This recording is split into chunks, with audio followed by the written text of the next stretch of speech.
দীর্ঘ ২২ বছর ধরে বন্ধ থাকা রাজশাহী টেক্সটাইল মিল পুনরায় চালু করে মাত্র ৬ মাসে ২,০০০ কর্মসংস্থান তৈরি করেছে দেশের অন্যতম শীর্ষস্থানীয় শিল্প গ্রুপ প্রাণ আরএফএল। রাজশাহীর নওদাপাড়া এলাকায় ২৬ একর জমির ওপর গড়ে ওঠা এই কারখানাটি প্রতি মাসে প্রায় ৬ লাখ জোড়া জুতা ও ব্যাগ উৎপাদন করছে। এর অধিকাংশ পণ্য রপ্তানি হচ্ছে ইউরোপ, আমেরিকা ও বিশ্বের অন্যান্য দেশে। এই কারখানার মাসিক বিক্রি এখন ২০ থেকে ২৫ কোটি টাকা। শিগগিরই আরও বড় করে কারখানা চালানোর পরিকল্পনা কর্তৃপক্ষের। প্রাণ আরএফএলের এই কারখানায় তৈরি হচ্ছে নানা ধরনের জুতা, লাগেজ আর ব্যাগ। ভবিষ্যতে তৈরি পোশাক উৎপাদন শুরুরও পরিকল্পনা রয়েছে তাদের। এছাড়া এখানে একটি আধুনিক কল সেন্টার আর প্রশিক্ষণ কেন্দ্র গড়ার কথাও ভাবছে মালিকপক্ষ। প্রাণ আরএফএল গ্রুপের বিপণন পরিচালক কামরুজ্জামান কামাল দ্য বিজনেস স্ট্যান্ডার্ডকে বলেন, আগামী ২ বছরে এই কারখানায় প্রায় ৩৫০ কোটি টাকা বিনিয়োগের পরিকল্পনা রয়েছে। এতে রাজশাহী অঞ্চলে প্রায় ১২,০০০ মানুষের কর্মসংস্থান সৃষ্টি হবে বলে আশা করছি। সরকারি বেসরকারি অংশীদারিত্ব পিপিপির আওতায় বাংলাদেশ টেক্সটাইল মিলস কর্পোরেশন থেকে জমিটি গ্রহণ করে প্রাণ আরএফএল গ্রুপ। এর আগে রাজশাহী টেক্সটাইল মিলের এই জায়গাটি প্রায় ২২ বছর ধরে পরিত্যক্ত অবস্থায় পড়েছিল।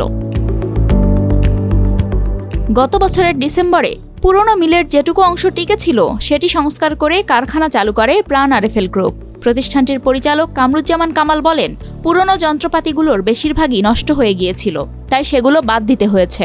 এই জায়গাটি আগে টেক্সটাইলের জন্য ছিল, কিন্তু এখন এখানে জুতা ও ব্যাগ তৈরির জন্য নতুন যন্ত্রপাতি বসানো হয়েছে। কামরুজ্জামান জানান, বরেন্দ্র রাজশাহী টেক্সটাইল লিমিটেড ছাড়াও রাজশাহীর আরও কয়েকটি কারখানায়, বিশেষ করে বিসিক শিল্প এলাকার কিছু কারখানায়ও তাদের পণ্য তৈরি হচ্ছে। তিনি বলেন, এই অঞ্চলের মানুষের জন্য কর্মসংস্থান তৈরি করাই আমাদের মূল লক্ষ্য। আমাদের কারখানার সবাই রাজশাহীর, ৯০% নারী। গোদাগাড়ির বাসিন্দা শঙ্কর ইরানি এই কারখানায় কাজ করেন। তিনি বলেন, আমার স্বামী কামার, কিন্তু ওর একার উপার্জনে সংসার চালাতে হিমশিম খাচ্ছিলাম। এখানে কাজ করে আমি আমার ২ মেয়ের খরচ চালাতে পারছি।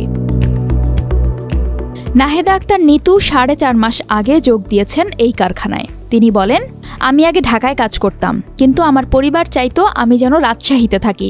এই কারখানাটি চালু হওয়ায় আমি সেই সুযোগ পাই। রাজশাহীর কারখানায় ২,০০০ জনকে কাজ দেওয়ার সুযোগ তৈরি হওয়ায় ২ আগস্ট প্রাণ আরএফএল গ্রুপ এক অনুষ্ঠান আয়োজন করে। এতে প্রধান অতিথি হিসেবে উপস্থিত ছিলেন শ্রম ও কর্মসংস্থান মন্ত্রণালয়ের উপদেষ্টা অবসরপ্রাপ্ত brigadier general doctor M Shakhawat Hossain. আমি জানি প্রাণ আরএফএলে আমি ১ বছর ছিলাম, আমি কখনো কোনো শ্রমিকের কোনো অভিযোগ শুনি না যে সে অভিযোগ করছে তার বেতন ঠিক মতো পায় নাই বা তার অন্যান্য সুবিধাতে পায়নি। আমি সেটাই বিশ্বাস করি যে আপনাদের লুক আফটার করবে এই ফ্যাক্টরি, যদি আপনারা এই ফ্যাক্টরিকে লুক আফটার করেন, যে বাইরের প্ররোচনায় আসেন না। কারণ এই ফ্যাক্টরি আপনাদেরকে চিন্তা করে দেখেন, এখানে কিছুই ছিল না, সেখানে আমি এতগুলো ইয়াং মহিলা কাজ পাচ্ছে।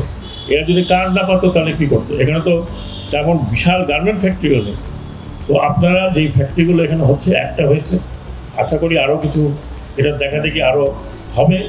আপনারা এই ফ্যাক্টরিগুলোকে দেখে রাখবেন, কারণ মনে রাখবেন যে এটাই আপনাদের রুজি রোজগারের জায়গা। এইখানে আপনারা যদি কোনো রকম কাউকে দিয়ে গণ্ডগোল করার চেষ্টা করেন তাহলে আপনাদের ক্ষতি হবে।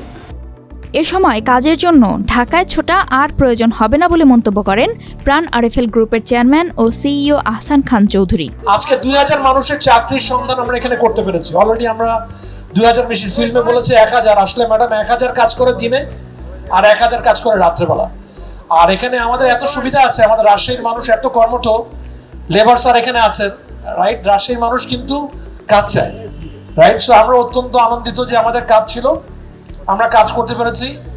আর শফিক স্যারকে বলবো যে স্যার, আমাদের এখানে স্বপ্ন হচ্ছে যে আমরা এখানে ১২,০০০ মানুষের ডাইরেক্ট কর্মসংস্থান হয়ে যাবে ইনশাআল্লাহ। একটু হাততালিতে নিজেকে আবার উৎসাহিত করেন। সো আমার তরফ থেকে আবারও ধন্যবাদ এখানে সমবেত হওয়ার জন্য। আমি আমার সরকারকে ধন্যবাদ জানাই, আমি আমার অ্যাডভাইজার স্যারকে ধন্যবাদ জানাই, আমি আমাদের মন্ত্রণালয়কে ধন্যবাদ জানাই যে আমরা আমাদের কাজের সুযোগ ফেরত পেয়েছি এবং আমরা কাজ করছি, দেশ এগিয়ে যাচ্ছে। এর আগে উপদেষ্টা সহ অতিথিদের নিয়ে কারখানা পরিদর্শন করেন প্রাণ আরএফএল গ্রুপের চেয়ারম্যান।